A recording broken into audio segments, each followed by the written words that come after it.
Neurologic levels. This is a presentation full of metaphors and analogies using lots of graphics and concepts that relate to real life. In the mid-50s, Gregory Bateson, an anthropologist, social scientist, linguist, and more, developed the idea that a person's processes of thinking, learning, and communication occurred within natural and consistent hierarchies. He determined 4 levels of learning: capabilities, beliefs, values, and identity.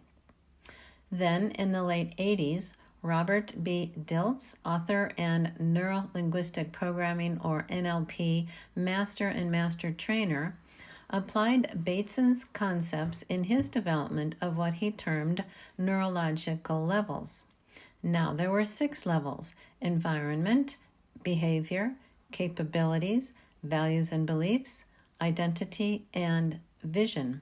He placed these into a triangle with the largest lower level being environment. Since then, the top of the triangle has been assigned many names, spirituality being one. As I became educated and gained insight into human experiences, I became more curious about this top level. I wanted to find a word or phrase to fit the concept of what it represented. I came to the conclusion there is no single word or phrase that fits for everyone. The name of this top level would be what one could represent as the answer to 2 questions. Who or what am I, and why am I here? This top level is specific to each individual based on all the lower levels, in particular identity and values. To make an analogy, it would be coming up for a word or a description for that which is larger than ourselves, for that which is our source or who created us, or from what we evolved, and our personal realization of and connection with that. Words that I've heard individuals use include God, Creator, Universe, Higher Self, One, Allah, the Divine, Absolute Being, and so forth. For this reason, I would ask clients to come up with their own name for the top level, even if only for the purpose of being able to use a term, even if it's temporarily, for the sake of our conversing about it.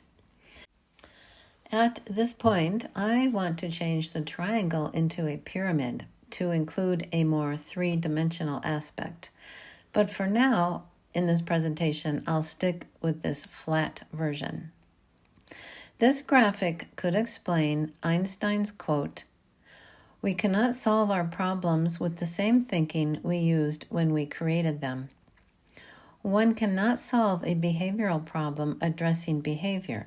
One needs to solve it at the abilities level or above. Solutions and resolutions are found 1 or more levels up. If therapists, counselors, psychologists utilize this even more, positive results with clients would be even faster and more lasting. Let's play a little further with some concepts that this triangle might illustrate. The purple line dividing the top and the bottom 3 levels is useful. Most people, especially young people, live in the bottom 3 levels: environment, behavior, abilities. More seasoned and evolved people live in the upper levels: values, identity, and the unnamed top level, having perhaps already mastered the lower levels. Something to explore on your own would be how these 6 levels align and overlap well with chakras. It might be fascinating. Regardless, perhaps living easily within all 6 levels, with the ability to flow between all 6 levels, would allow a person to more fully engage with life and connect with nature and others in harmony. Let's play with this pyramid some more. This is an aligned pyramid, meaning all levels are centered. This might represent a person who is congruent, meaning aligned and harmonious within, and coherent, meaning all inner workings and parts of them are consistent and united. This is an unaligned pyramid. The top level is falling off. Notice with the pyramid situated with the widest base at the bottom, the toppling of the top level has minimal impact on the rest of the pyramid. Here is a characteristic of this pyramid that you'll have to trust me on initially and then make your own observations. The integrity of any level reflects downward to the levels below.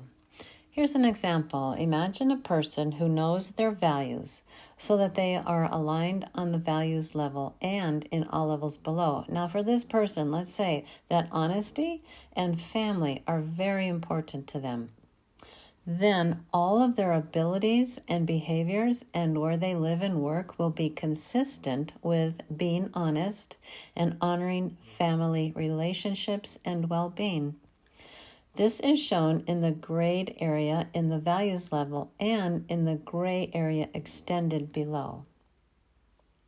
Likewise, you can see if a person is clear, balanced, and congruent on the topmost level, say their personal vision or spiritual aspect, then this is reflected in their identity, in their values or what is important to them, in their abilities, behavior, and environment, as shown in this gray shading.